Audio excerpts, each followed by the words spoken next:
Hey, what's up everyone? This is Charles from Charles Roz RC, just coming at you with a video on how to remove your glued on Beadlock wheels and tires. So this is a set of tires I got from my stock Red Cat Ascent that I want to reuse the tires.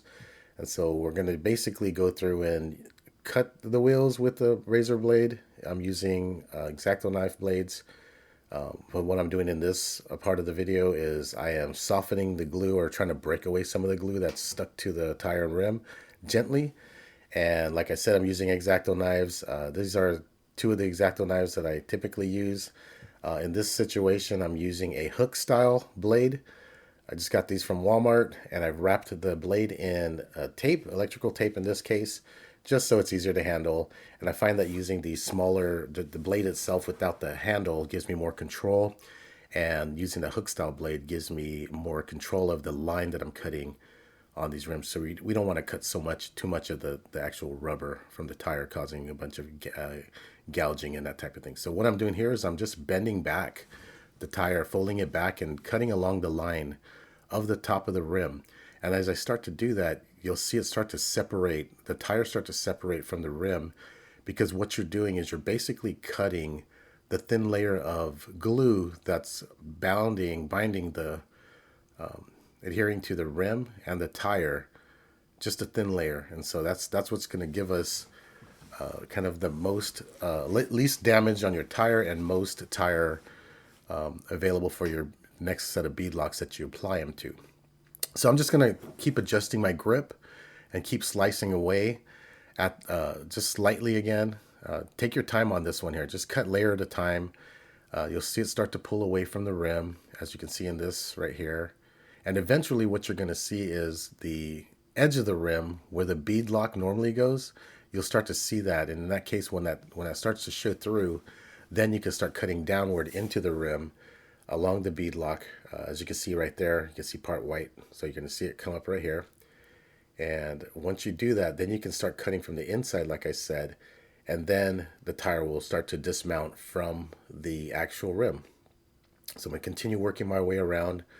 It might take a couple times to go around the tire to get to that point. But just like I said, take your time. That way you're not gouging the rubber and causing big chunks to be chopped out of it. But here you go. You're going to see right there. There it is. The edge of the rim, and I can start cutting downward, and it starts to pull away. And that's when the skies start to open and the angels start to sing, right? It's very satisfying to just be able to tug that back, cut through, and then it starts to separate. And that's when you know you're almost done. Again, look at the tires in the background. Those have all been done prior to this video. And they take about, roughly, if you're new to this, I know the first one took me like 5 minutes. The video here is taking about 5 minutes plus, but that's because I'm doing extra movements and trying to take time to explain what I'm doing. But as I started to crank through this, it really probably takes like 5 minutes tops to do one of these. I will say stretch your hands out though, because your grip is required to hold the tires back and all that, and you don't want to obviously get sore later on. Probably will, but it's definitely worth it. It definitely beats using chemicals in my mind, or baking it in the oven, because obviously I know my wife would get pissed off if I had to bake some of these in the oven. She'd probably freak out. Why does the house smell like rubber? And I tried using a heat gun, and I just did not like burning myself and melting my rims.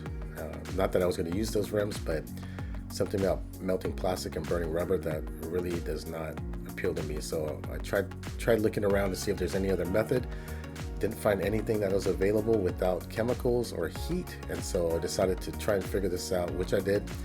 And I hope that you guys find this useful. I sure did. I did 2 sets this day.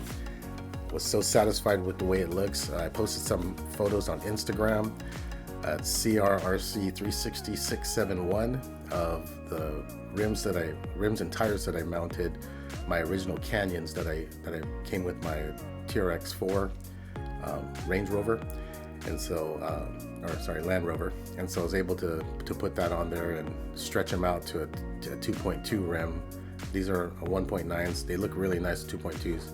Now you will notice that once you're done unmounting these, there's still going to be a little bit of residual glue on the actual rubber, and that's okay. You know, if you beadlock them well, you probably will hide that, but if you wanted to, I guess you could use some acetone or something to remove it. But see, look at that. It's just, if you're just watching this video, some of the parts will actually pull away, and once that's done, you just pop it out. And if you look at this tire, very minimal rubber loss, if any. And I'll show you up here in the top of the rim. When I go around, you'll see it. The rim itself is going to have very minimal rubber cut out from the tire itself, which is good. You want that. So there you go. There's just that thin layer of glue that's been attached to the rubber, and now we're done. If you like this video, please follow and subscribe. I'll be putting more videos like this out in the future, but I hope this was useful. Have a good day.